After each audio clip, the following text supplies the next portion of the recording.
He wasn't closed, he was open, he wasn't aggressive in any way, but he said, I just want to really explain something to you. I don't know if I believe. I'm very skeptical. And I'm open-minded, I'm here, but you're going to have to give me some really tangible stuff. And I was like, oh, no pressure. Just start gentle with me. Let the spirit world unfold. I said, it won't happen in the first second. Just watch what they do. And then they revealed this incredible story of a robbery and a murder. And he said, I know you for real. I know this. Everything you're saying is real. And he went, and he looked relieved, and he's had a shift. Hi, everybody. Welcome to the Ask Julie Ryan Show. I'm so thrilled that you're with us today because we have Kat Baillie with us. You guys are going to love her. And you're going to see why in just a second. She's a psychic medium and she's a riot. She's so much fun. And we're going to talk all things mediumship and how talking with deceased loved ones can help us in every area of our lives. Just wanted to remind you, my intention in doing this show is to provide information, insight, and comfort to people all over the world by helping to answer life's unanswerable questions. So, Kat, welcome to the show, girl. Oh, thank you so much for having me. I'm here as a British representative today. I'm here from the UK, London, and I'm thrilled. Thank you so much for having me, Julie. It's such a privilege. You bet. We both are involved in the Helping Parents Heal organization. And so we know lots of people in common. And when we first started chatting before we started recording, Kat goes, okay, I've heard a lot about you. I'm thinking, oh, Lord, here we go. But hopefully it's been all good. Oh, it's really good. But I heard that you kick ass. I heard that you say it as it is. You're direct and you're to the point and you're thorough. And I like that about you. So I heard good things, Julie. I heard good things. Oh, good. All right. So let's just get right into it. As a medium, you seem to have a particular calling to help the bereaved. Yeah. How'd that come about? And why that area of mediumship? Yeah, it's really interesting, isn't it? I've got a big heart. I've always been very drawn by my heart and a very heart-centered person. I think my mum's a very loving person. I'm going to blame her. She's a very loving and generous person and a big heart and has always taught me and my sister to really love from the heart. And so I think it was ingrained in me from a very young age to be very kind and loving towards people and to be polite and courteous and to listen and hold space for people. Later in life, I lost two babies. I lost in one in the latter stages of pregnancy, and I think it gave me a different level of empathy or compassion. My sister had also had miscarriage before she went on to have two lovely children, and actually my first sort of meeting of a medium was actually when my sister lost a child, and so I had these little soul plan, little droplets that had been dropped into my life. I wasn't mediumistic. I'd say I had some really amazing experiences when I was 13 or 14 years old. Things that I'd written off as coincidences or kind of, just kind of thought, that's really weird. It was really sort of in my early 30s, I had a diving accident, a really severe traumatic experience. I actually suffered post-traumatic stress. I found it very humbling. I was a leader in the fashion industry. I was ahead of my game in terms of retail. I was enjoying very sort of high-end kind of meetings, getting opportunities to work with like the board members and kind of meet really amazing creative people that worked in my industry. And amazing suppliers as well. Amazing people worked alongside us that didn't actually work for the company. And I was just in this magical world. And suddenly, for the first time ever, I can't cope. I almost felt humiliated by it. It was a very humbling experience, Julie, to feel that I was having panic attacks. I was having shakes. I couldn't sleep at night. I had insomnia. I'd never suffered from insomnia. I didn't even know what a panic attack was. The first time I experienced it, I thought I was having a heart attack. I was on the tube. and the diving accident had happened a couple of weeks before. So I had this kind of delayed reaction. I got on the tube in London and suddenly the claustrophobia of other people sort of stimulated the same kind of experience of being trapped in water. And I literally had a meltdown.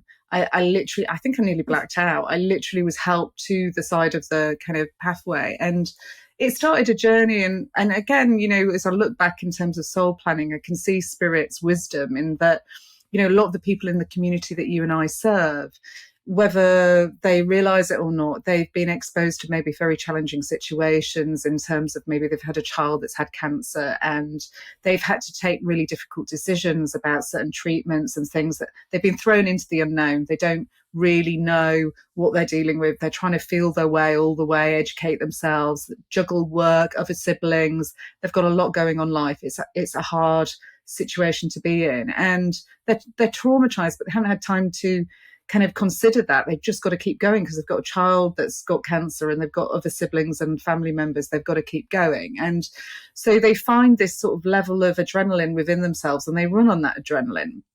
And it's only really after the child passes and a period of grief has happened when the crash happens, this delayed reaction. And some of them will have panic attacks. Some of them will have post-traumatic stress. Some of them will have all the symptoms that I had.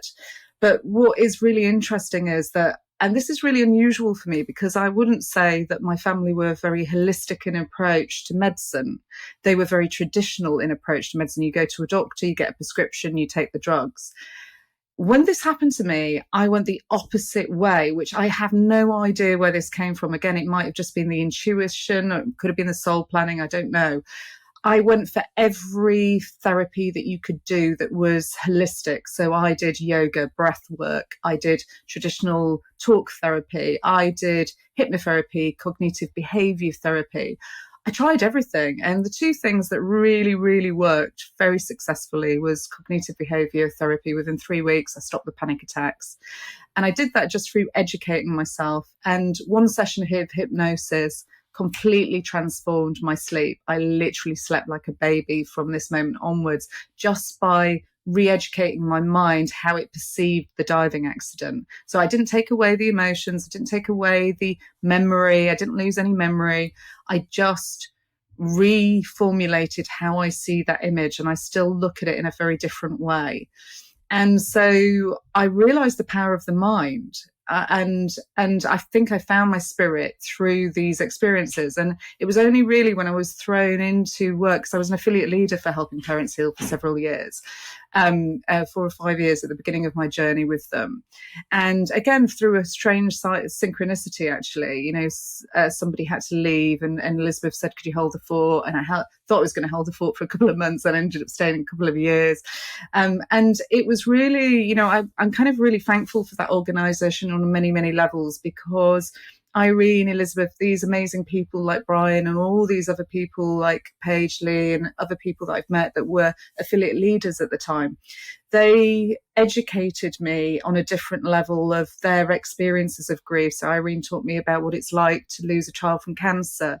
Elizabeth taught me about what it's like to lose somebody very suddenly in an incident, an accident. Her son died in the Himalayas, away from home. She only had a very short period of time to talk to him. Paige's son was murdered. And through those people, they helped really bring a different level of compassion to my life. Mark Island as well was very influential and coached me and mentored me a lot, especially because I was an English person working in America, in the UK. And so he sort of helped me understand what it was like for him when he lost his son. And then through doing the affiliate work, several, 25,000 people in the group or something. I spent a lot of time one-to-one listening to people, spending time with people, talking to people, and felt my way, really, learned from my experiences. And I think it broke open a very different level of compassion in me, because suddenly you take your work a lot more seriously. I hadn't trained to be a medium. Or wanted to be a medium. Sorry, I was very successful in my fashion industry career, and Spirit actually asked me if I would leave my job, and I sort of laughed at them, saying, 2 days? I even negotiated a 2-day contract, believe it or not, in the attempt that I would. I can do a bit of this, I can do a bit, and they were like, no, it's a full-time job. You got to leave. And I thought they were joking. So I took a gap year. I thought, I'll take a gap year and I'll go back to work in a year's time. It'll be fine. Whatever it is that they want to do, it can't be that serious, whatever. Let's see. And I didn't take it seriously. And actually berated me a little bit for that at first. They were like, you don't really understand the seriousness of what you're taking on fold. And that's something that I want to touch on in a minute, actually. And it was a steep learning curve. I'm not going to lie. It was a really steep learning curve, dealing with the levels of grief. But I am an educator. And so I learned how to educate myself out of trauma when I had the diving accident. So I threw myself into grief courses, grief education. I literally read books. I sat and did, chat rooms every week, listening to people. And that just, the more I spent time with people, one thing I do love, and I've always been good at, even in the fashion industry, I love people. I love stories. I love characters. I love personality. And I come alive when I'm bouncing off people or listening to people. And I've got a good sense. I think I've got a good sense of humor. I've got a wicked laugh, a signature laugh that is quite contagious. And sometimes spirit will come in and they'll emphasize it a bit more to like make somebody laugh even more. It's very contagious. And so I use my sense of humor and my human traits to kind of elevate people and raise energy as well. It's not just about the mediumship. It's about my personality and who I am. And I think I love lifting people up. I love bringing people into the fray. I love hugging them. I love caring for them. And I like to see them go on their way as well. I know I've done a good job if they're not coming to me anymore because they're okay. That's brilliant news for me. Or I've taught them like yourself, because I know that you educate and you teach people how to get connection themselves. I love it when they get connection themselves and they come to me excited about, oh, you'll never believe what's happened. And I'm like, I'm having this conversation and I've like still got this amazing connection with my loved one. And they were telling me this. And, some people will ring me up and they'll tell me, oh, I know you've been doing this because Kyle was telling me that you were doing this, this and this, or so-and-so, my daughter was saying to me that you were doing this week. Is that true? Is that really true? And I'd be like, oh my God, you're better than me. I think we better swap places. But here's kind of what I wanted to get to, though.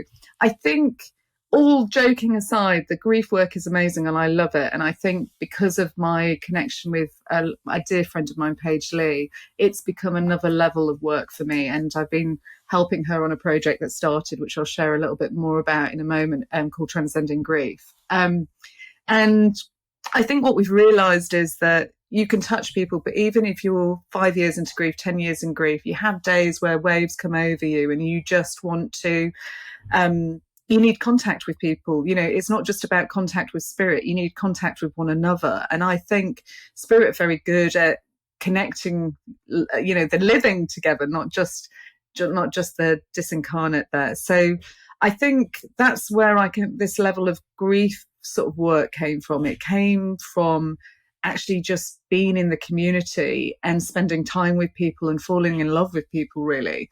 So, some people don't take mediumship seriously. And I really think I come from a place like you do, Julie, of loving compassion, where you got to hold people in space and you've got to do a good job, girl, because these people need you and you've got a responsibility. And I think connection, we both teach connection and connection's amazing, but there's a far difference between connecting for somebody in front of you who is just a friend or somebody who's come to have a great experience and they're on the same level as you, or they're you can have a really good laugh with a glass of wine in hand and you're bringing through loved ones and you're having this moment. That's beautiful. But there's another layer to it, and that is that you're dealing with high traumatic states and you don't want to traumatize people more. You want to try to help them in any way you can, or get them to the support structures that are going to help them, whether that's a therapist, whether that's a doctor, whether that's a healer, whether it's a hypnotherapist, a CBT psychotherapist. There's a referral system that goes on. And I think I'm very grateful for knowing a lot of great people who will scoop people up and will help them go through these awful situations. But, it's like one of my students said to me, and I haven't really fully unpacked this yet, actually. She came to me a couple of weeks ago and said, I've been studying mediumship for a long time, Kat, and I've been a fledgling. I've done all the groundwork in mediumship, 10, 15 years of study. It's a long time. And then she started to be a professional medium, and she's come back to me and she's like, I don't know if this job's for me. I said, what do you mean? She said, I'm so shocked by what I'm experiencing. And I said, I know, it's freaking hard going, isn't it? It's like people's lives are really diverse, and some things that happen to people, I'd never experienced in my life. I've never experienced some of the stories that I sit and I listen to, and from spirit and from the person in front when they give feedback and sort of reveal more of the intricacies of what the spirit world have been talking to them about. Because you have to be aware we're both passive, aren't we? We're listening to spirit, we're repeating what they say or the impressions that come into our mind, and then we get this unpacking or this kind of feedback at the end about the full story, and it's often even more intricate than the story that spirit have unfolded for you. So I think you've got to take a lot of responsibility if you're going to go into this line of work. It's not, there are days where there's a lot of laughter and there's hilarity, and you get a really big personality that comes through and they rip the mick out of their, best friend or their mother, and you have a really good laugh and you're rolling around laughing, they're laughing. The person in front of you is laughing, and you think, oh my God, this is like the elixir of life. But then there are other days, like today, I'm absolutely shattered today, where the whole day is heavy lifting work. And I'm talking heavy lifting emotions, heavy lifting in terms of energy. You're pulling that energy into yourself. You're trying to pull it up, spit it back out, use spirit's energy to kind of really elevate your energy to be able to elevate theirs. And, I feel very fortunate that the thing that gives me the buzz in what I do, if you want to say it's a buzz, I don't know if it is a buzz, it's just this beautiful feeling in my heart center, and why I do the job, because I really believe, Julie, that every spirit that touches us, they leave a little bit of their soul and a little bit of light in our soul. And that for me is what's really special, because I think it changes our light. I think it changes who we are, because we learn through their experiences, and that connection is very, very important to me. I think that's what can help you ascend or change into a higher vibrational being, because you're allowing other people's light to affect your light and expand yours in some way through this lovely connection that you have. And so really, if we can do our jobs properly and we can connect the living to have a better life experience with the trauma that they've gone through, then we're doing a good job. I don't count myself as, I don't have credit for any of that. I really do credit to spirit as well. I don't have any ego. I really believe I'm only as good as the spirit world, what they give me on any given day. And some days you walk into the office, you have amazing readings. Some days you can't make a connection and you don't know why.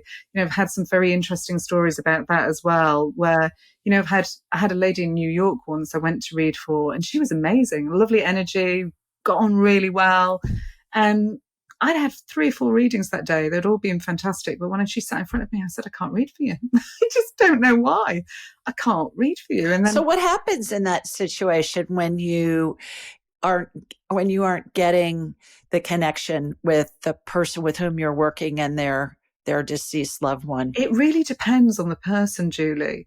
Sometimes I think, okay, I'll just reschedule. In this situation, I just rescheduled the person next week. I said, I know I can read for you. There's something else going on. And here's the amazing thing. And I don't want to say that this is always what's going to happen, because I don't want to traumatize anyone. But the next day, her mum, who was very healthy, completely healthy, and this is why I say there's divine timing to everything, she had a heart attack and she died. And the first person through the following Monday was her mother. And so spirit knew the greatest need. So my connection, you could argue, was it my fault? It might have been, but I don't think it was on that occasion. I think the lack of connection was so that I read for her the following week when the need was the greatest. I've had it. Spirit was delaying the appointment. They were delaying. Yeah, Spirit was delaying the appointment. So, and then I had another lady in Florida, I'll never forget. I can't remember if it was her that changed the appointment or me. And she got promoted, and they wanted to celebrate this promotion with her. And so it was the opposite. It was elation and, oh, congratulations, I hear you got a new job, and they're rubbing their hands. Then you've been wanting this promotion for a long time, and complete opposite kind of dimension of reality. It was about celebration. So yeah, there's a weird, it's just a fascinating, I can't explain it. There's no rhyme or reason sometimes to anything, is there? But you just have to trust that there's a higher rhyme or reason that perhaps you just don't know about. It's just a tiny little glitch in the heart side of the cosmos. Right. Well, do you think that everybody is born with the ability? And do you think anybody and everybody can become a medium? What's your take on that? Yeah, here's my take on that. I believe that everybody can have connection, that everybody is born with connection. We're born with the breath, the spirit, and that breath comes with us when we're born, and it goes with us when we transition. And so that spirit, that light, that is with every single person, doesn't matter whether they're able-bodied or not. That light is it's the apparatus that makes us breathe. We don't breathe. I've had experiences where spirit have asked me to drop out of my body and go backwards, which I didn't think I could do. I've only got half out. And I realized that my fear was, if my spirit went out of body, would my body breathe? And it did. And I was like, oh, it's not me that's breathing it. That's a bit. I know we know that, but it's like when you actually feel it and you experience it, it's a really weird sensation. So I believe that everybody has spirit. I believe that we all have a soul, and that soul, has an ability to tap in and connect. Is everybody a medium? I'm not sure, because of what I've discussed earlier, that everybody is, because the level of compassion that you really need if you're doing the job properly, you need more skills than just connection, Julie. You need to be able to manage grief and to be able to find the skill set in terms of communication, to be able to support and hold space for people, both in spirit and in living. Because sometimes the spirit have got big subject matters that they want to talk about as well. It's not just about the living. We serve a large part. I don't know how you feel about this. I often feel that I serve the spirit world first. And the person in front of me, I have a duty of care to, but the spirit world is, I have a responsibility to them as well. So I think there's a big responsibility in this job role, if you will. And like I said, when my students said, I don't know if it's for me, I said, don't give up yet, because you are, sometimes being a medium means you get kicked in the stomach 24/7. You are dealing with so many sort of situations, and it takes a while to build up the strength and the energy as well to cope with what's in front of you in any given day. So I don't think that's for everybody, Julie. I think some people are meant to be doctors, some people are meant to be nurses, some people are meant to be mediums, some people are meant to work in the fashion industry.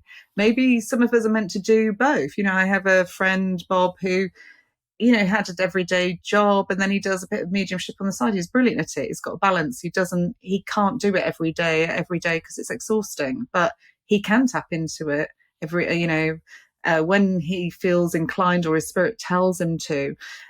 So I think we're all connected. I don't know if we're all mediums. I don't know how you feel about that. I don't know if you agree. I agree. I think it comes in with practice. And I think that in our business with mediumship, sometimes it's just so overcomplicated from an unnecessarily so standpoint. I find, and I teach, you don't need to meditate for 2 hours. No, I agree. Twirl three times and raise your right hand and jump on your left foot in order to connect with spirit. You learn how to turn it on and off. And the key really is practice. Yeah. More than anything, the more you do it, the more validation you get, the more you trust it. And then it just becomes second nature, and you turn it on and off at will. It doesn't take a rocket scientist to do this. And everybody comes in with the ability. But that's been my experience, Kat. Yeah, me too. Especially little children. We talk to little children, and they know this stuff. They talk about that they're talking to their deceased great granddad, who was dead long before this child was ever born. And this child knows things about this person who lived that the child can't read yet, and the child never met the person, but yet they know all this information. How do you make that up? Yeah. You can't. Do you know what? Do you know what I love as well? I have a very spiritual builder. He's my best friend. He comes to the house occasionally, and we talk spirit. We talk all sorts. But he thinks my life's a bit. You talk woo woo. Yeah, we talk woo woo. Right. And we have those funny moments where we unpack our week, his in the building world and mine in the spirit world, and we laugh to the pit of our stomachs sometimes. And sometimes we're too exhausted to speak. We just stare at each other and have coffee. But he'll come and he'll tell me about experiences that he's had. And he's not a trained medium. And he's wanting to ask. He's wanting, what is this? What's happening to me? Why did I have this experience? Why was I talking to my father and my grandfather who transitioned in my sleep? And he's like, is it real? And I love it. It's and so I think it happens to more people than you think, Julie, and we just don't talk about it very frequently. So I agree, we're all connected, and I think the magic in little children when they, the amount of kids that will talk very innocently to their loved one. And my niece had an invisible friend for several years, and my sister's like, I don't know if it's invisible or not, Kat. I don't. She is she comes back with information that she couldn't possibly know or create. It's just, so we get these fascinating sort of insights, don't we? I think it's magical. I think everybody can, in terms of grief and wanting to connect to a loved one, I think when the love is present and if there is a desire to connect, you're connected all the time. You can't be unconnected. I think you're right when we say people overcomplicate things, don't they? It's one of my bugbears. It's like, oh, God's sake, if spirit want to talk to you, they can talk to you in your everyday life. You don't need to sit, meditate, or you just need to ask. You need to give them permission. You need to open your heart to experiences. And it might not be a voice in your head. It might be a sign in front of you. Somebody sent me a brilliant one the other day. Their son in spirit, I can't remember his first name, but he was from Kansas, and his first name's quite unusual. I think it's Sawyer, and the back of the car said a Kansas Sawyer, and it was the white Chevy that he drives. And there were so many things in the sign that the average person would go, oh, it's just a coincidence. But then the mum's going, hang on a minute, it's a white Chevy. That was his car. It's his name. He was from Kansas. Oh my gosh, like, I've just got a sign, like this, and I'm like, yeah. Oh, you can't. I mean, you just can't make that up, can you? It's like it's private. It's her private. It doesn't really matter what other people think. It's her private moment. It's amazing, I think. Well, and I was just talking with someone earlier this morning about how we all get that information from spirit, and most people will discount it. They'll say, oh, that's just I'm making that up, or that didn't really happen, or there's another explanation for it. And I always say, it's that first thing that comes into your head as fast as you can snap your fingers, or before, because time doesn't exist in the spirit world. And it's that first thought that comes in. I have a graduate of my class named Angie, and her mom died a week ago. Oh. And then I was talking with her a couple of days ago, Kat, and she said I was cooking dinner and a spoon flew across the kitchen by itself. She said her brother was in the room too.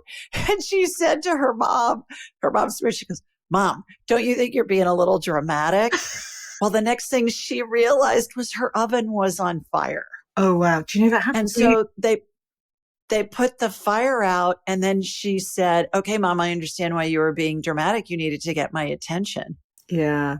I know why you're telling me that story on two accounts. That's really uncanny. I actually left the house the other day and I was in such a buzz about something. Sat in the car and I just put the car on, and suddenly I was like, I don't think I've turned the oven off. And I thought, oh no, no, I haven't turned the oven off. I heard spirit say, go back into the house. I just shut the door, went back into the house, and I was like, oh my gosh, I nearly left. God, don't tell my husband. I nearly left without turning the oven off. That is really frightening. But the spoon story makes me smile. There's a young man in spirit called Nicholas. His mum is traveling around the world at the moment with his father. And they'd won some kind of meal, and they'd been invited to this restaurant, and they were sat down for dinner, and they were thinking, gosh, wouldn't it be really nice if Nicholas was here? We always loved going out for dinner with him. And when the waitress came over, the table wasn't laid, and she laid out the cutlery and she set 3 places. And they sort of looked and they were like, she set 3 places. There's only 2 of us sat at this table. And they sort of smiled. They didn't sort of say anything. And anyway, I think the meal was supposed to be 2 courses, like a starter and a main. But she said, "Oh, we would like to treat you to a free dessert." Now, their son's favourite dessert was, I think it was a creme caramel. And they realized that on this, dessert menu of 3 items was a creme caramel. So they thought, oh, we'll order that for Nick and we'll share. We're not hungry enough to have one each. We'll just share one. Just bring us 2 spoons and we'll share. And they'd since unpacked they'd taken away the cutlery from the 3 settings and just put it down as 2 and left the cutlery at the side. But sure enough, she comes back and she lays out 3 spoons for the creme caramel. And they were like, it was just so uncanny that we had to say to her, this is really weird. We've kind of been gifted this opportunity to be here. And, we were saying we lost our son in really tragic circumstances. We were just saying we would really love it. He would love to be here. And every time you come to the table, you set 3 places or 3 spoons. And they took a photo. They sent me of the creme caramel with the 3 spoons on it. And they kept saying to the waitress, like, why did you do that? And she couldn't explain. She said, I have no idea. I wasn't even consciously aware that I did it. And I think that's one of those moments where spirit have used her as a conduit to sort of say, I'm there. Yeah, absolutely. Well, changing directions for a minute, I find that in America, maybe we're a bit behind other countries that are older and the cultures are older. Certainly in the UK, you guys have like the London Seance Society that's ancient, and you have the London Psychic Institute and the Arthur Findlay School and Dickens and Shakespeare and Harry Potter, for heaven's sakes.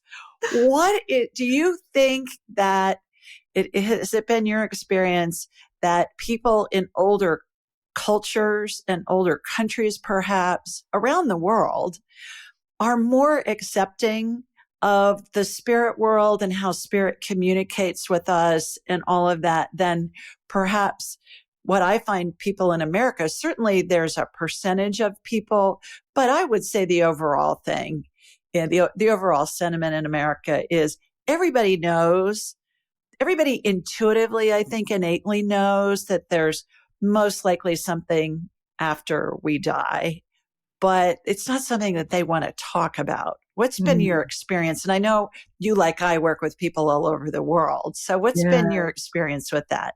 I love this. I love this subject in terms of perception. I think England's the same as America. I think only a small percentage of people have unpacked this subject matter. Yeah. I think we've got the most amazing colleges. We've got the amazing, I bet you if you ask the Joe public, the standard person, when I say to my sister, I'm going to the Arthur Findlay College, she doesn't have a clue what I'm talking about. And yet if I talk to Americans, they know exactly what I'm talking about. Within a certain segment in the Arthur Findlay. Yeah, you're right. Within a certain community, within a certain community. The Arthur Findlay College, for those of you that don't know, is kind of like a modern day Harry Potter school. It's like a modern day Hogwarts. It has got the nickname. It's like Hogwarts. It's Hogwarts. But when I started my journey, I started at Conan Doyle's house, which used to be 33 Belgrave Square in and he is the author of Sherlock Holmes. He is my husband works on Baker Street. He was one of the biggest writers on 19th century on spiritualism. He actually lost his son and he went in search of the truth. He wanted to, he's got a phrase that he says, when you've kind of searched every other possibility, what you're left with ultimately has to be the truth. And he explored everything and he came to this conclusion that there definitely is more to life. And he's a very educated man. And I think people that have had their lives ripped open by grief and have come to experience quite challenging circumstances, in those moments, they're willing to take a bit of a leap and try to understand a little bit more. And so I think you get, like you do in America and all over the world, a percentage of people who become very open-minded. Even if that window of open-mindedness is for a short period of time, they're willing to explore or question. It maybe is the first time they've ever thought about this subject matter, if I'm really honest. And I certainly, before the diving accident, didn't really give this much thought. I wouldn't say I wasn't interested in it. I'd had exposure because of my sister to it, but I hadn't really gone into the depth of it in the way that I am now. And I think it's the same. I think there are a lot of very skeptical people who haven't, even if they've had their own experiences, they want to kind of brush it off. You know, I read for a young man a few weeks ago, and he's actually become quite a dear friend of, and he'd lost his stepfather in very tragic circumstances, but quite a number of years ago. He'd taken maybe a decade, 2 decades to find me, you know, and came very skeptical. He wasn't closed, he was open, he wasn't aggressive in any way, but he said, I just want to really explain something to you. I don't know if I believe. I'm very skeptical. And I'm open-minded, I'm here, but you're going to have to give me some really tangible stuff. And I was like, oh, no pressure. Just start gentle with me, let the spirit world unfold. I said, it won't happen in the first second, just watch what they do. And then they revealed this incredible story of a robbery and a murder. And, you know, this young man didn't look as if he'd had this life experience. He looked very well put together. And I was actually really shocked when this sort of bigger picture unfolded. And he said, I know you for real. I know this, everything you're saying is real. And he went, and he looked relieved, and he's had a shift.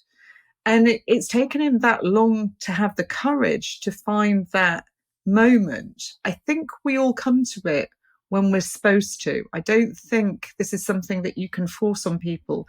I think they have to have that level of inquiry, and they have to decide the timing that's right for him. 20 years after the moment was the right moment for him. For somebody else, it might be the very next day, or the very moment somebody's passed, or a month later, a year later. It is different for every single person, I think, Julie. I think we've got to be compassionate to ourselves. We've got to be compassionate to each other. Different people come to it in different times. I agree. Well, and I do a lot of medical healing, energetic healing. And and people oftentimes will come to me when they're desperate because they've been to multiple doctors and gotten multiple diagnoses and treatment plans, and they have the same symptoms. And so they're kind of at their wits' end. How did you get into that, Julie? Well, I learned how to connect with spirit. Once you connect with spirit, you can do it all. And so that's why I say I'm a buffet of psychicness, and that's what I teach. Did you always it needs to be siloed. Yeah. Did you always have an interest? No, I learned. It just came. It just was part of the curiosity and part of the process of your learning. You didn't think, I'd love to learn about medical conditions. No, I'm an inventor of surgical devices sold throughout the world and a former manufacturer. And I'm a serial entrepreneur. And so I was always interested in medical stuff. And then when I heard about the medical healing, the energetic healing, I thought, what's that? I need to check that out and see what happens. Tell me about how you do what you do. What's my process? Protocol or what's your process? Better word. What's your process when somebody comes to you? Do they have normally somebody with whom they want to connect, or they just want to see what you come up with, or all of the above? What's a normal client look like, and how do you work with them? It's different all the time. I really do work in the moment with the person that's in. So I feel my process is the minute I sit down in this chair, I connect with spirit. And my process is different depending on who sits in the chair opposite me. So I will ask if somebody's had an experience before, do they know what to expect? What has their experience been? And then I'll sort of share with them, well, there might be some different quirks to my mediumship that's different because every medium works differently. I get a lot of mannerisms. I get a lot of, so the guy that rocks in a chair might rock in a chair. The person that wants to lean might lean. I don't want you to be shocked by anything you experience. I want you to understand that it's only unconditional love. It's only your loved one that's trying to get something evidential through. And sometimes the gestures can be more evidential than anything that I say, because you know your loved one, you know their habits, they know yours, they want to take them account of you as well. We can have a lot of fun just with gestures alone, you know. And, you know, I had a brilliant one, actually. There's a lady who, she's deaf. She comes to my house. I'm very sympathetic with the deaf because I'm slightly deaf in one ear. And she'd had a reading. She brought her son for a reading. And the sister started signing to I don't know sign language. I don't have a clue what she's doing with my hands. But she's telling him, stop smoking, too much partying. Just like, and I'm like, what is she saying? Well, you know, I can't even remember the hand signals. What is she saying? Why are you Why are you looking scared? He's saying, she's telling me to stop smoking and to stop partying too much. I haven't told my mum that I smoke. You know, like, and so there's these moments. Busted. Where, you know, busted, but like, I haven't got control of that. I don't know sign language, so I don't know what I'm saying. You know, so there's sometimes the kids are funny, aren't they? They're just funny. They want to have a laugh. But I sit down in the chair and I just say to people, look, be open. Sometimes it can start a little bit vague and it builds up, and we might not know or understand straight away instantly what's going on. I just have to describe the experience that I'm having, and hopefully it starts to tell a story of what you've come here to hear and experience. But if they are open-minded and their connection is good, then we get this lovely dialogue that comes. And it is a dialogue. I see things, hear things, get tastes, get smells, get mannerisms. You're moving through different experiences and emotions and just sharing those. So that's kind of my experience in a one-to-one. In a gallery, it's slightly different. Sometimes I'll throw information out. They'll give me a checklist of information to share to identify the person. Sometimes they'll make me go direct and I'll say to you, who do you want to hear from? And then I'll connect to that vibration and start to read that way. And sometimes they'll give me who it is that they want to read for. So I kind of work in different ways depending on the audience and how I feel. And sometimes I want to change it up to keep people's interest maybe, or to work with spirit in different ways because I love different experiences. I'm also a trance medium, so it's one of my favorite things to do. I don't do it very frequently. I don't do it over Zoom. I do it in a one-to-one setting. And I don't just do trance in terms of communication, verbal communication. I bring frequencies and sounds out that can create changes in people's energy, elevate them, take them to a different level of vibration, can heal emotions and those kind of things. So I can take myself. What is a trance medium? Okay, so what is a trance medium? Yeah, so we're going into trance 8 to 10 times an hour naturally. So we're all got a level of trance that we go into, but it tends to be light trance when we're daydreaming, staring outside of a window. We get this repetitive eye movement that goes on, and we go into this moment where we'd like daydreaming or accessing information from our subconscious mind, if you will. And so a moment of trance is just an altered state of awareness. And we do have altered states of awareness in mental mediumship, but what we do in sort of trance mediumship is the blend is a little bit more. You give a little bit more control to the spirit world. And it's not that you're out cold, that you know, physical mediums sometimes go to very deep states of awareness, but actually deep doesn't mean good. You can get very good trance in very light and mid states, and actually sometimes better, I think, because in deeper states you're just comatose, just out cold, you know. But what you're doing is you're allowing spirit to have more control over your physical elements of your gestures. They're blending deeper, and so what I find is that the energy shifts, and you take on more of their personality and their feeling, but also sometimes they can bypass some of my vocabulary and use their own. And it's still me. I've still got an awareness that I'm there, I'm listening, I'm aware. Sometimes if they're really funny, I find myself being pulled out because I start laughing with them at what they're doing. There was a lady on my retreat where her son was taking the mick out of a shaving device she'd bought. He was a real cheeky little monkey, is Adam, and he was taking the mick out of this shaving device that she'd just bought. And I was blindfolded. I didn't have a clue who was in the chair. You know, my colleague was sitting people and answering for them. They were just giving thumbs up or thumbs down, and she was, so that I couldn't hear their voice. I was trying to give a different level of evidence to show that I don't need to be aware of who's in the chair or who's in around, because it's not me that's doing the work.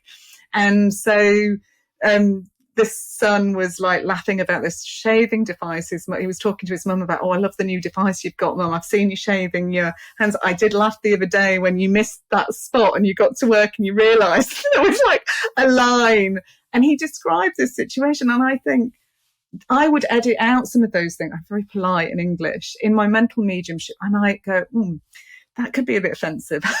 I better rephrase it, or sort of say, do you recall that you just bought this new shaving device and you were kind of using it the other day, and you might have, I might use my sense of humor to kind of make it a bit lighter.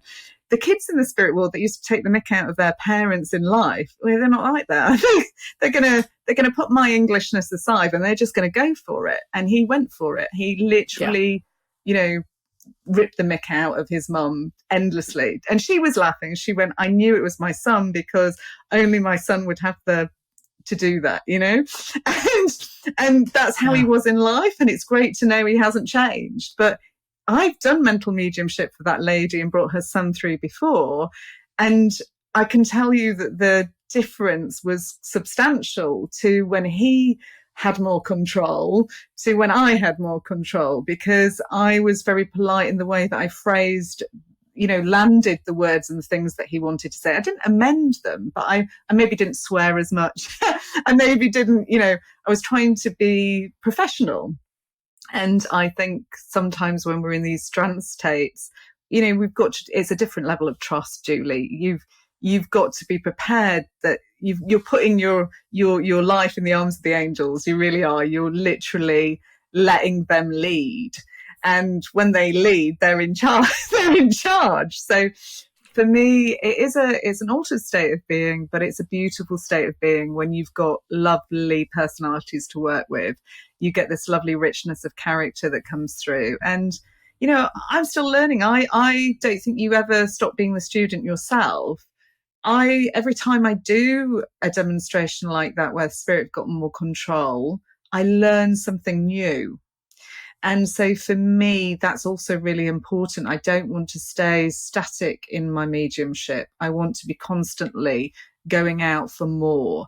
And I think that's what keeps you interested in what you're doing and passionate about what you're doing, because you're going out of your comfort zone. I don't know if you agree. Have you ever done trance yourself?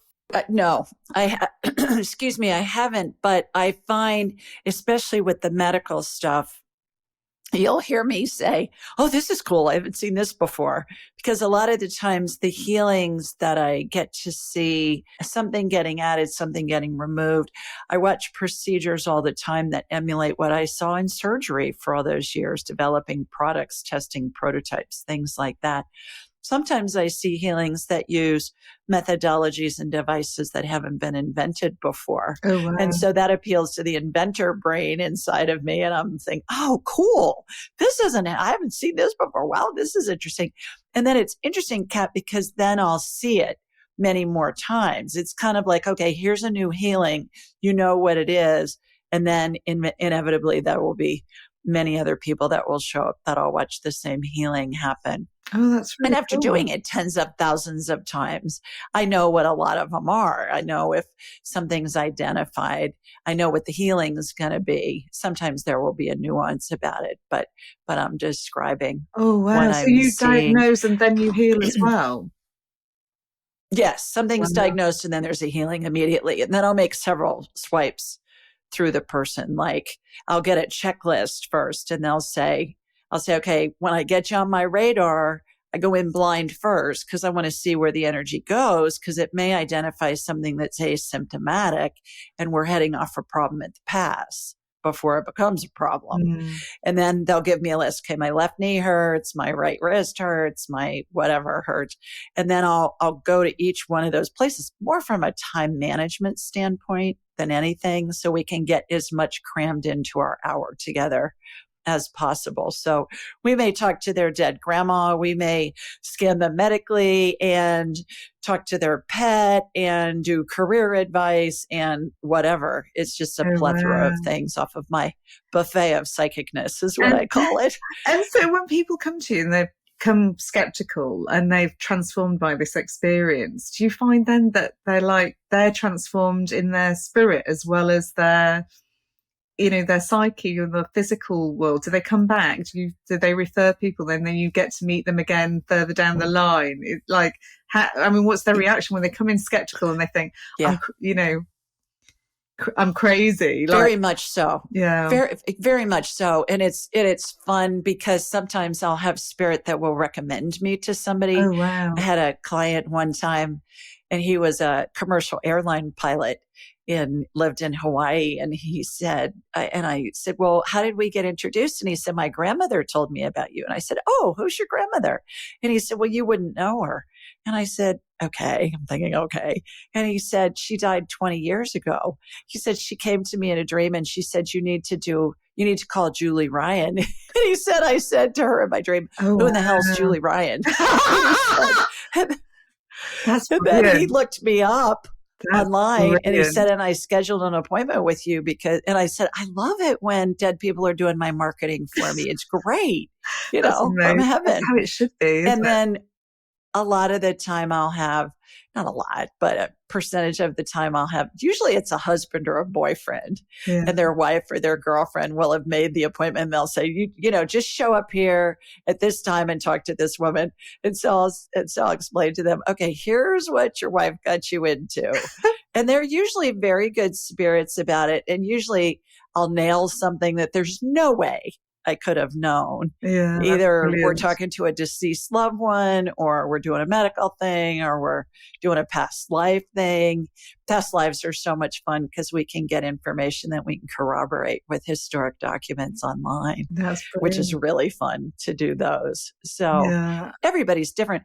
I find too, it's interesting to me about the sign language thing with you because I hear things in English so I can understand it, even if it's somebody who in life didn't speak English. And people will ask me, well, do you speak Farsi or do you speak Swahili or whatever? And I'll say, no, but the information comes to me in English. And I find that symbols are the universal language of spirit. Yeah. I'd say emotion is as well. I don't necessarily need to know I understand the language of emotion and feeling. And so they'll talk to me through the language of emotion and feeling or show me things in a way through my own vocabulary. I don't speak Japanese, but I have an awareness of the things that they enjoy through my own experiences. They'll find the similarities or the differences and they'll point them out to me. So sometimes I'm not going to lie, there are occasions when some cultures can be harder to read because of the understanding barrier between the living, not actually the disincarnate and the living. It's actually the disincarnate are very tuned in. It's actually our communication barrier that can actually halt the energy, I think, sometimes. And then there are other times when you can sit together and you've got no language, but you know exactly what the other person's saying. And the communication flows really beautifully. So again, there isn't a one set rule, is there? It's very dependent on any moment in any given day and the person that sits in front of you, I think. I've had situations too where I'm helping find lost people or helping find other things. And I'll get it. It'll be in a different country where I don't speak the language. So I'll either get a translation or sometimes I will get the latitude and longitude coordinates. Oh, that's amazing. And those will come through. And I even have gotten information about certain satellites that are used for communication. I don't know the name of satellites, but then I can give you the coordination of where they are, in space, so that satellite can be identified, which is interesting. And then the other thing I find too is, and see if you agree with this, I find that spirit's very literal. Like your guy, talking about his mom shaving. I find that the more concise we can be in the questions that we ask to spirit, the more applicable the information will be that we receive and can convey to the person. Because perception and perspective are so important. And I use the example a lot, Kat, of if you ask your deceased grandmother, hey, grandma, are we going to enjoy watching the movie? And you hear a yes in your head. And then you're watching some movie tonight. And it's awful. And you're thinking, grandma, what's up with that? Well, the way you ask the question could pertain to any movie you're going to watch throughout the rest of your life. Whereas if you say, hey, grandma, are we going to enjoy watching Frozen 2 on Disney Plus tonight on, the Disney Plus channel. That's very specific. And so I always say the information that our loved ones and you don't even have to have known the person to communicate with them. I always say, who do you want to talk to? Elvis or whoever. It doesn't matter. Yeah. You just think of them and we connect to them. But I say it's how applicable the information is always predicated on how we ask the question. Yeah, if absolutely. we're looking for information. Yeah, I think that's really important, absolutely. actually. Sometimes, I bet you've had this as well, where people will come and they'll sit in front of you. They've got a list of questions and the spirit world have already preempted them. They've already answered them. And they went, okay, so have you got any questions? And they look at me and they go, well, actually, you answered in the first 5 minutes everything that was on my list. And you're like, oh, they're good, aren't they? They're good. And you just sort of like smile. Exactly. So, yeah, exactly. That's a good day. I got a couple of other questions for you before we wrap up. The first one is, you say that source is a wave that moves through you, a sound, a frequency, vibration. What does that mean? Can you explain that? What's really, that mean? So I think we're all vibrational beings, like reacting to vibration. I think maybe the primordial, a lot of people talk about love and light, but actually I think they overlook sound, that this primordial force of nature, in the beginning there was a word, maybe that word was Om, I don't know. But so I had a really, really strange experience. I was asked by Spirit to go to India, and I didn't know I was going to be sent there for a festival called Mahashivarati, which is the festival of Shiva, the god of Kundalini. And it was to open up my throat chakra, which I didn't even know was blocked.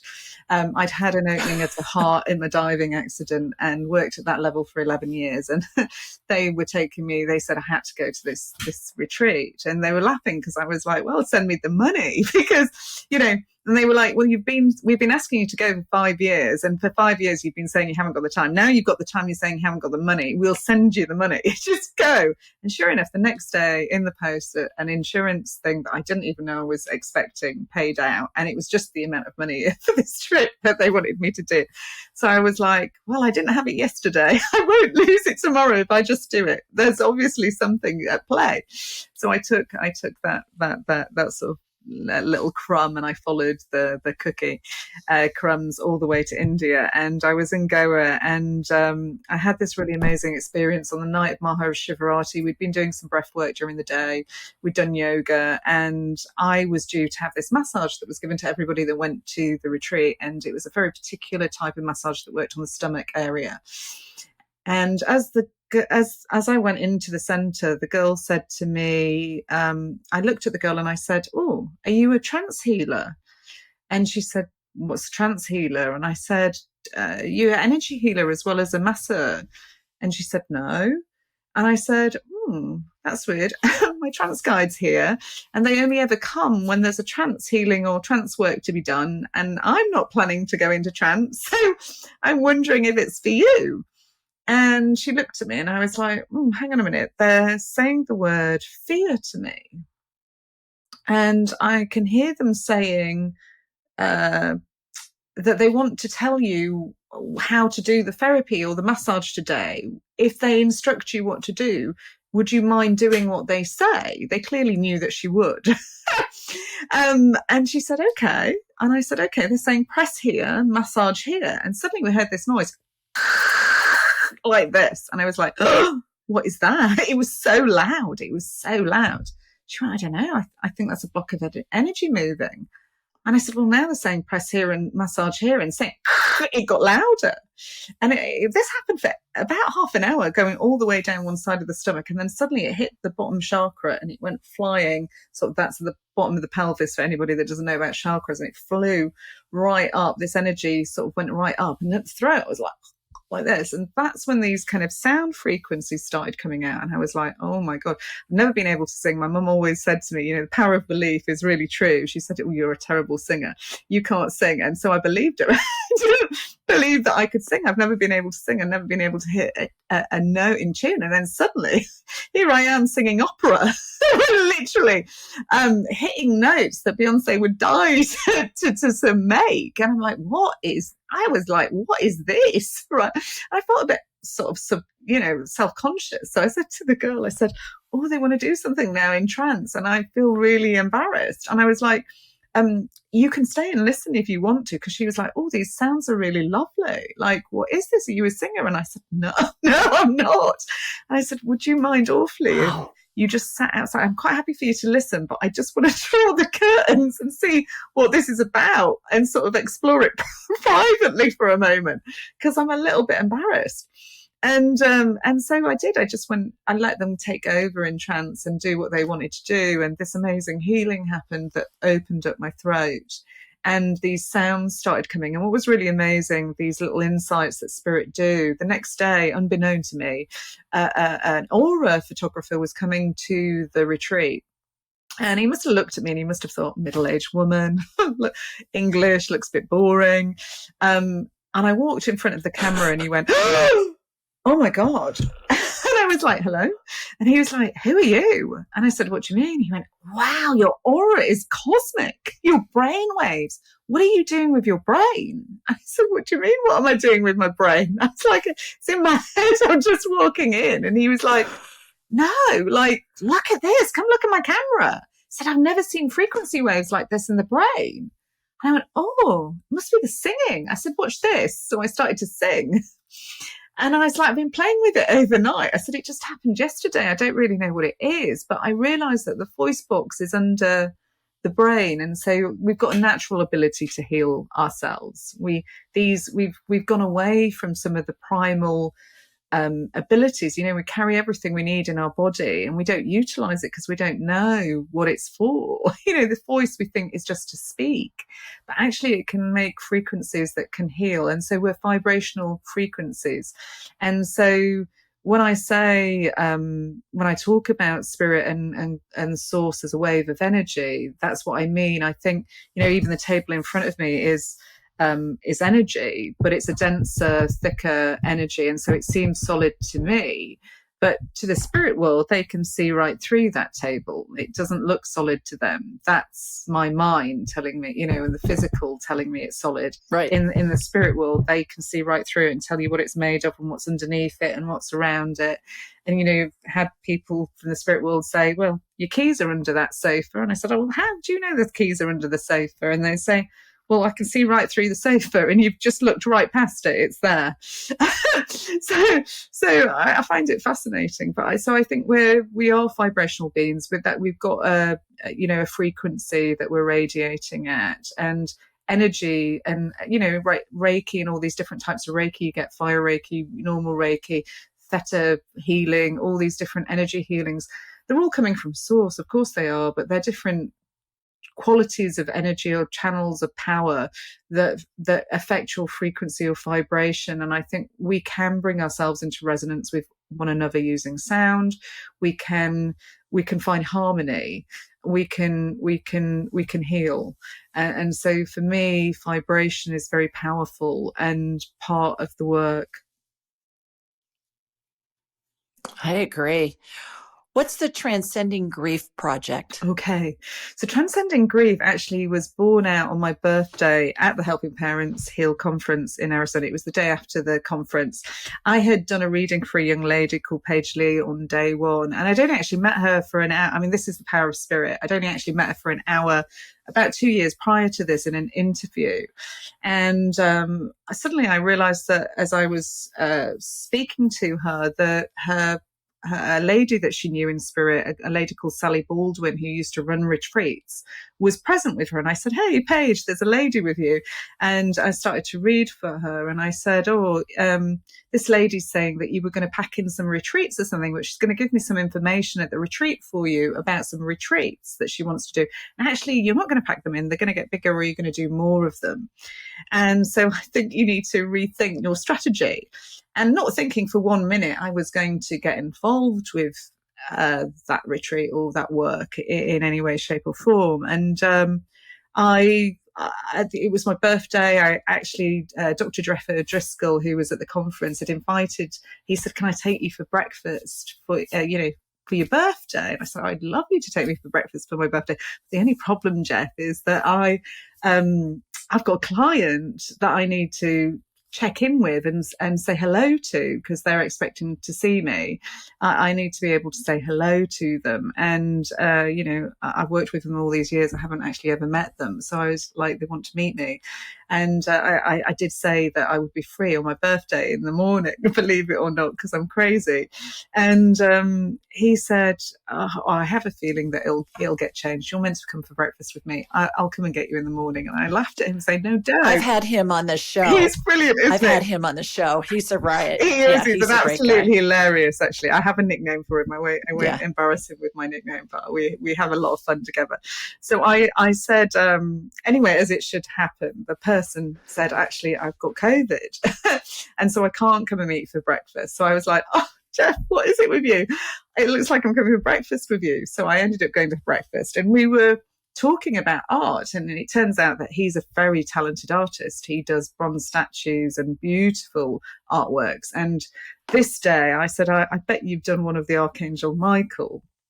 And he said, I have. How did you know? I've just finished. And I went, because I'm a medium. Like, come on then, show me the picture, show me the bronze statue. So he got the statue out, and we were talking about St. Michael and St. Mary when this girl came over, and she said, oh, are you Kat Baillie? And I said, yeah. And she said, I don't really want to interrupt yours and your breakfast, but do you mind if I just speak to you for a moment? I said, sure. She said, I have a retreat center and I run retreats, and we would love, we're looking for a trance medium. I heard you're a trance medium. Would you love to come and work at this retreat? I said, oh, that sounds amazing. Where is it? And she said, it's in St. Michael's in Maryland. And I burst out laughing. And me and Jeff were like, oh. And then I went, oh, no, it's not for me. The information's not for me. It's for Paige. I'll get you the information. This is for Paige. Somebody said they were sending me some information on some retreats. Give me your details. I'll pass it on. And she said, oh, no. You see, we kind of wondered if you would come. And I said, well, I might, but I have to ask Paige. I know that I've got to get some information for Paige. And it kind of started like that. And then it got us talking, and we thought, actually, we could do something. We could pull our skills together. She's a grief educator and author in the USA. And I could bring, the skills that Spirit have given me in terms of, not just mediumship, clinical hypnotherapy, Reiki, healing, sound therapy. I wanted to experiment with the power of sound in groups. I wanted to do some more trance experiments. So we decided to host a retreat, and that's how it started. And then organically, without really thinking, it became a Facebook page. It's now in January about to become a website. And it's about really holding space for people and just keeping communication going. And I love the work that we do for helping parents heal, but that same message needs to get to people who've lost parents, that have lost, widows and widowers.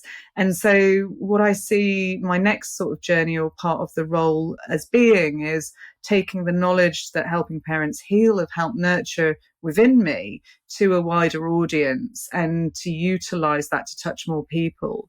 And so this is the beginning of that process. There are other things that I'm doing, but I will keep doing my normal work. But this for me is about giving back. It's about, more about the education piece and the teaching, which I always have done, but perhaps not as in a uniformed way. I know you teach in a very uniformed way, and you've got some consistency. I think I just dip in and dip out, and this is about giving me a more consistent opportunity to share, I think.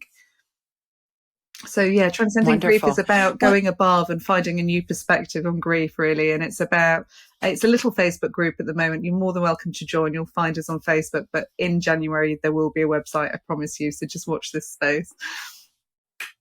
Terrific. One last question. Why do you think we incarnate? Why do you think we incarnate? That's a great question. I'd like to believe it's about learning about recognizing the spirit or the soul within ourselves, getting to know ourselves, but also to know spirit as well. So I think that the body is almost like a house or a chalice, if you will, that allows the spirit and the soul to rub off one another and to experience itself as part of itself. And so I think it's a funny little game that we're playing of getting to know different elements of ourselves and experience ourselves in a different way. I also think it's a denser vibration here on Earth. So I think things are slowed down for us. Time doesn't exist. Everything happens at once in the spirit world. But here we get to slow things down and to experience things that perhaps we don't notice or kind of take in the same level of detail of in the spirit world. So I think this is just about seeing things from a different perspective, having a different experience of something. It's a little bit like when you're playing games and you put on the special 3D goggles and stuff. You're seeing things in a different perspective, in a different way, and through a different lens. So I think we come to have experiences, we come to connect with one another, we come to learn from one another and learn different aspects of the spirit and soul. And it's through the work that we're doing is we're raising our vibration and we're changing the frequency that we ourselves resonate at. And so we're learning how to calibrate vibration, manage energy. And I think that's part of the earth life experience, is about learning different ways to experience vibrational energy. So I love the little acronym for love, levels of energy, levels of energy, vibrational energy. That's what we all are, levels of vibrational energy. I haven't heard that. I love that. It's beautiful, isn't it? Levels of vibrational energy. Yeah. All right. Oh, good place to conclude. Absolutely. How can people learn more about you and your work? Yeah, they can go to my website, which is www.kat-b.com. Or they can email me at medium Kat B. I'm on Facebook. I'm on Instagram. I'm terrible. I have to be honest. I have I'm really awful. People go, don't they? Oh, I've got X amount of followers and stuff like that. I'm not really into it. I'm a really old-fashioned girl in some ways. When people say they want to put me on Google or kind of do all these kind of analytics behind the surface, I say, what for? Spirit will send. Who's supposed to find me when they're supposed to find me at the right time that they're supposed to find me, if they're meant to find me. So I kind of have been amused by this idea of getting yourself out further. I said, my waiting list is 10 months already. I don't need to go to 3 years or 5 years. I'm quite happy the way that I am. I'm just teasing aside. You can find me on my Facebook and you can find me on my website. That's the best way to get hold of me. I'm often on Helping Parents Heal Like You as well. If you're a bereaved parent, you'll see me there do demonstrations. I love to have a chat. You can find me on Transcending Grief. So I'm there every week. I love to do live chats and talks with people, not often recorded. I don't do formal podcasts or anything, but you can get access to me maybe far quicker actually sometimes on Transcending Grief, because Paige, my other half, is a good taskmaster. She keeps me in line and makes sure, look, come on, somebody was trying to get hold of you. You haven't got back to them, so she'll give me a little nudge in the right direction. She's good like that. So, I think they're the best ways to kind of get hold of me. Okay. What a delight. Oh, you are just an absolute delight. And I look forward to meeting you in person someday at one of the events. Absolutely. Yeah, that would be fun. It'd be really nice, Julie. And anytime you're in London, please do look me up. I would love to meet you in person. It'd be amazing. I certainly will. Everybody, sending you lots of love from Sweet Home, Alabama. Mwah! And from London, too, where Kat is. Hope you have a wonderful day. We'll see you next time. Oh, thank you so much, Julie. Thanks for joining us. Be sure to follow Julie on Instagram and YouTube at Ask Julie Ryan, and like her on Facebook at Ask Julie Ryan. To schedule an appointment or submit a question, please visit AskJulieRyan.com.